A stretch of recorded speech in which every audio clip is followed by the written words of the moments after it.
bewildering varieties, and one doesn't know really what is exactly to be done. This is another crisis of Indian philosophy. Just as the crisis of Indian philosophy is with regard to the notion of the ultimate reality, and because of the differences among all of them and lack of unanimity among them, there is a big crisis. Similarly, with regard to the nature of the individual and nature of liberation of the individual, because of the variety of ideas, there is a great bewilderment. And we are not able to give a proper guidance as to what exactly do you mean by liberation. Although everyone says liberation is the aim of life, is the one thing to be aimed at.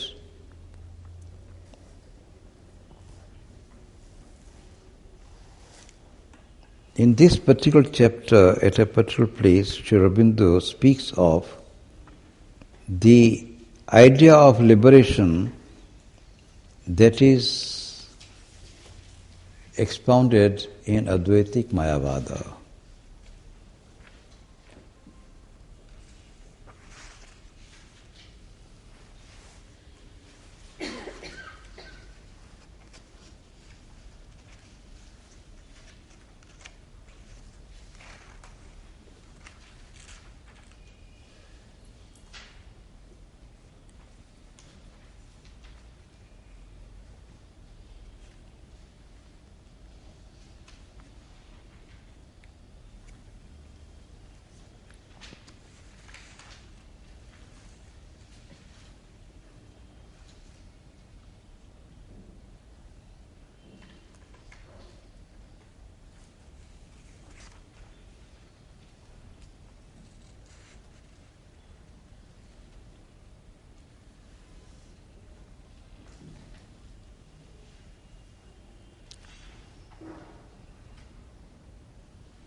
If you open the, I don't know what is the paragraph,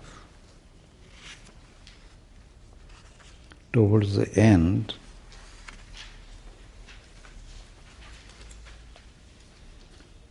sixth paragraph from the end.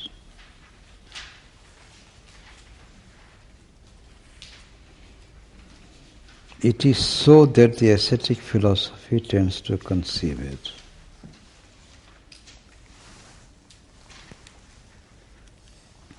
This ascetic philosophy is, of course, the philosophy of Advaitic Mayavada.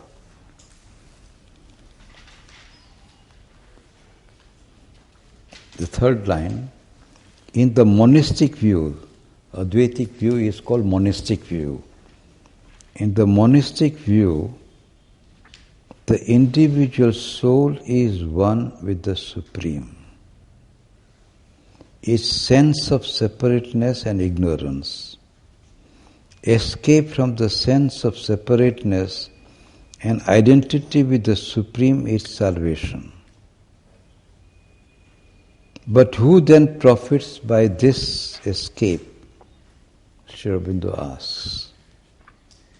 I repeat, in the monistic view, the individual soul is one with the Supreme. Its very nature is identity of the soul with the Supreme. It's not a formation. Individual is basically identical with the Supreme. Its sense of separateness and ignorance, if it feels that I am different from the Supreme, is only because I am ignorant. Actually, I am always one with the Supreme, and I am the Supreme. Shivoham, Shivoham. I am the Supreme. If I think I am different from it, it is only out of ignorance. It is that ignorance which has to be cut off. Now Aurobindo asks this question.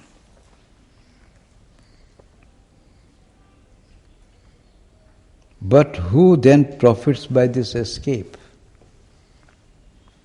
Not the Supreme Self, For it is supposed to be always and inalienably free, still, silent, pure. Not the world, for that remains constantly in the bondage and is not freed by the escape of any individual soul from the universal illusion. It is the individual soul itself which effects its supreme good by escaping from the sorrow and the division into the peace and the bliss. There would then seem to be some kind of reality of the individual soul as distinct from the world and from the supreme, even in the event of freedom and illumination. But for the illusionists, the individual soul is an illusion and non-existent, except in the inexplicable mystery of Maya. Therefore we arrive at the escape of an illusory non-existent soul from an illusory non-existent bondage in an illusory non-existent world as the supreme good which that non-existent soul has to pursue. This is the contradiction that comes up in the monistic illusory theory of the individual. And according to the monistic view of the Vedanta, they would say, yes, it is true. All these contradictions are contradictions only within the field of Maya, which really don't exist. The only thing that exists is the one Supreme Brahman. Where is the individual? The individual doesn't exist. Now this problem remains acute at the end of the whole exposition of the Advaitic Maya Vada. Therefore Aurobindo says, this is, according to them, this is the last world of the knowledge. There is none bound, none freed, none seeking to be free. Vidya turns out to be as much a part of the phenomenal as avidya. Maya meets us even in our escape and laughs at the triumphal logic which seems to cut the knot of her mystery. These things, it is said, cannot be explained.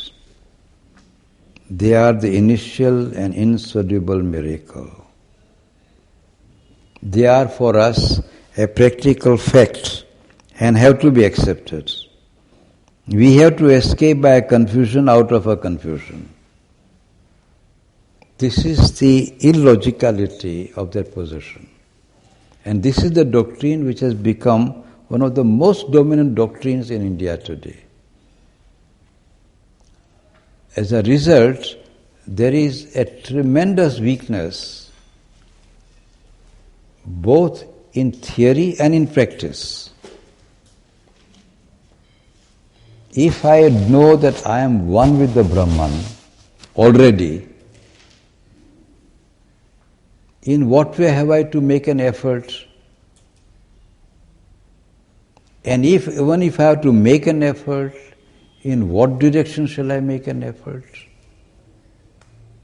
There is no real guidance excepting the following.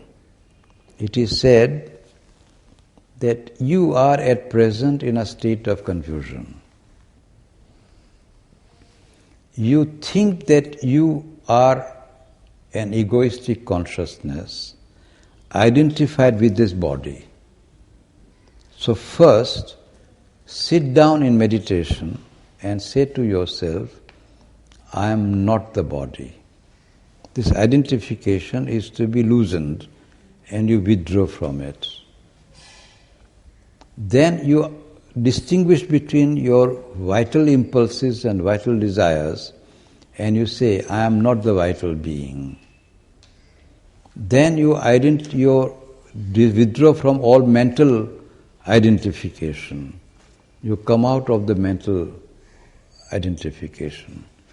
All this is of course very difficult, but still it is said you should practice it.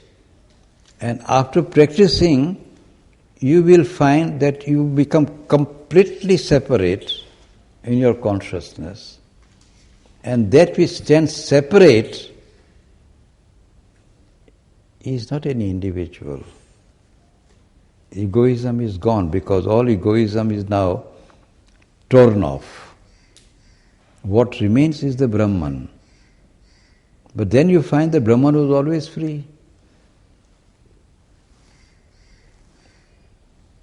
That you have now become was also a part of illusion.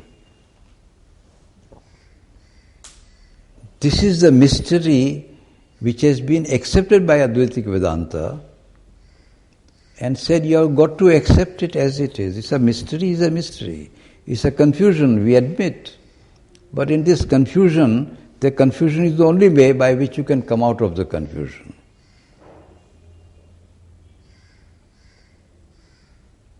So the ideal of the individual is to extinguish himself.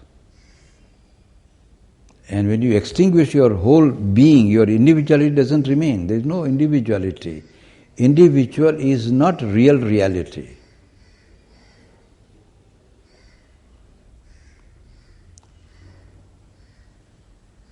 Logically, this theory is indefensible.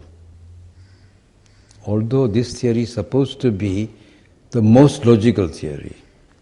It is claimed by Advaitin that this theory is the most logical theory. And yet, this illogicality is ingrained in the whole philosophical system. What Aurobindo points out is that if individual really becomes free, then there must be an individual who experiences that freedom. Brahman is always free. Who experiences now the liberation? The one who was not liberated, one who was bound. But who was that was bound? If that individual does not exist really, who is it that experiences the freedom? And this question remains unanswered. According to Aurobindo, there is a real bondage of the individual. The individual does experience the bondage. He does come out of the bondage and does now experience the freedom. This is one of the great differences between that view and this view. Now, how does the individual become bound? Becomes for this theory a very important question. How do we become bound? What are we? What is individual? Is individual a mere ego? Aurobindo's answer is, ego is not equated with the individual. Egoism is a formation, is a machinery. The individual is different from the egoistic consciousness. The individual is an eternal portion of the Supreme. It's not the movement, a machinery which coordinates various experiences. The individual is a portion. The word portion is very important. It's not a part, it's not a figment, it's not something which is cut off. It's a portion which is eternally united with the Supreme.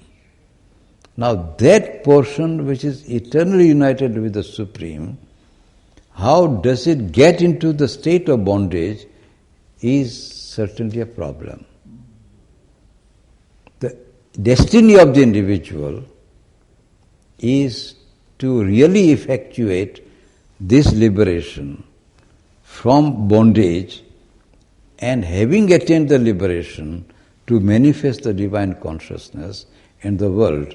This is the destiny of the individual. Now when we have more time, we shall deal with this question in detail, but for the next time.